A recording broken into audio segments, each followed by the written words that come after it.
Varicose veins తో బాధపడుతున్నారా? భారతదేశంలోనే బెస్ట్ ట్రీట్మెంట్ అందించే ఏకైక హాస్పిటల్ ఏవిస్.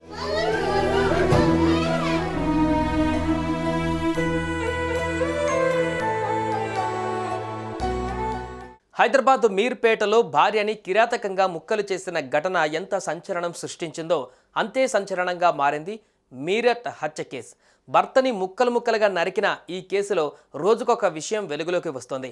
కన్నబిడ్డ పుట్టినరోజు కోసం లండన్ నుంచి వచ్చిన భర్త సౌరభ్ను ప్రియుడు సాహిల్ శుక్లతో కలిసి దారుణంగా హతమార్చిన ముస్కాన్ రస్తోగి 11 రోజుల తర్వాత హోలీ వేడుకలలో ప్రియుడితో కలిసి రంగులు పూసుకుని డ్యాన్స్ చేసింది.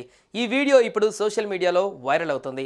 సౌరభ్ను హత్య చేసిన తర్వాత ముస్కాన్, సాహిల్ ఇద్దరు కలిసి హిమాచల్ ప్రదేశ్ వెళ్ళి మార్చి 17న తిరిగి వచ్చారు. హిమాచల్ ప్రదేశ్లో సాహిల్కు కేక్ తినిపిస్తూ హ్యాపీ బర్త్డే అని చెప్పి ముద్దు పెడుతున్న మరో వీడియో కూడా వైరల్ అవుతుంది. ఇంకో వీడియోలో ముస్కాన్ మంచులో నడుస్తూ ఎంజాయ్ చేస్తుండడం కనిపించింది.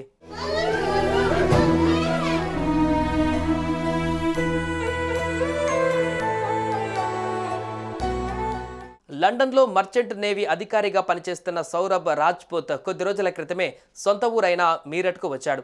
మార్చి 4 నుండి సౌరభ్ కనపడకపోవడంతో కుటుంబ సభ్యులకు అనుమానం వచ్చి పోలీసులకు కంప్లైంట్ చేశారు. అప్పుడే అసలు ఘోరం వెలుగులోకి వచ్చింది. భార్య ముస్కానే ప్రేమికుడితో కలిసి సౌరభ్ను చంపినట్టుగా తేలింది. భర్తని ముక్కలు చేసి చంపవలసిన అవసరం ముస్కాన్కి ఎందుకు వచ్చింది?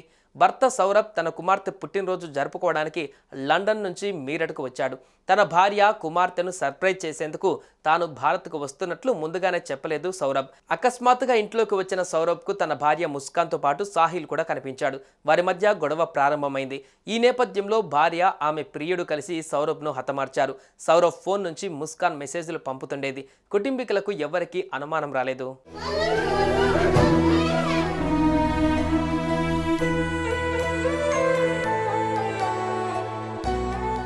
సాహిల్ ఫైనాన్షియల్గా ఇబ్బందుల్లో ఉండడంతో ముస్కాన్ అతని ఖర్చులకి డబ్బులు కూడా ఇచ్చేది. అలా లండన్ నుండి సౌరభ్ పంపిన డబ్బును ఆమె సాహిల్కి ఇచ్చేది. సౌరభ్ 24 ఫిబ్రవరి 2025 లండన్ నుండి మీరట్కు తిరిగి వచ్చాడు. ఈ క్రమంలో సౌరభ్ను హత్య చేయడానికి పథకం వేశారు. పథకం ప్రకారం ముస్కాన్ ఓ మెడికల్ స్టోర్ నుంచి మత్తుమందులు కొన్నారు. సాహిల్ పదునైన కత్తిని కొన్నాడు. ఫిబ్రవరి 26న రాత్రి ముస్కాన్ మత్తుమందు ఇచ్చి స్పృహ కోల్పోయేలా చేశారు. ఆ తర్వాత సాహిల్ కత్తితో దారుణంగా హత్య చేశాడు. కానీ అప్పుడే వాళ్ళకి అసలు సమస్య మొదలైంది.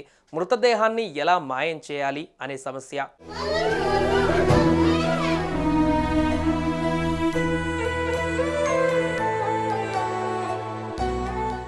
సౌరభ్ మృతదేహాన్ని దాచేందుకు ముస్కాన్, సాహిల్ మొదట ప్లాస్టిక్ సంచిని ఉపయోగించాలని అనుకున్నారు.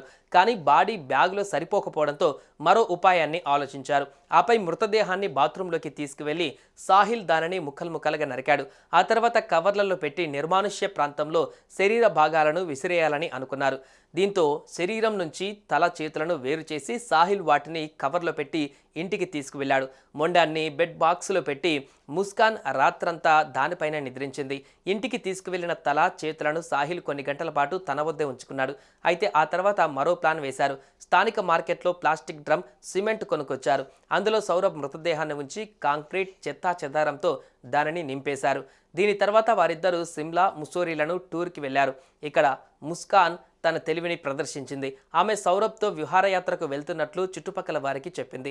సిమ్లా వెళ్లిన తర్వాత ముస్కాన్ తన మొబైల్ ఫోన్ నుండి సౌరభ్గా నటిస్తూ సౌరభ్ సోదరికి మెసేజ్లు పంపింది.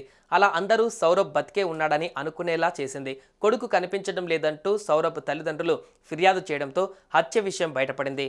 సౌరభ్ భార్య ముస్కాన్ రస్తోగి, ఆమె ప్రియుడు సాహిల్లను పోలీసులు అదుపులోకి తీసుకుని విచారిస్తున్నారు.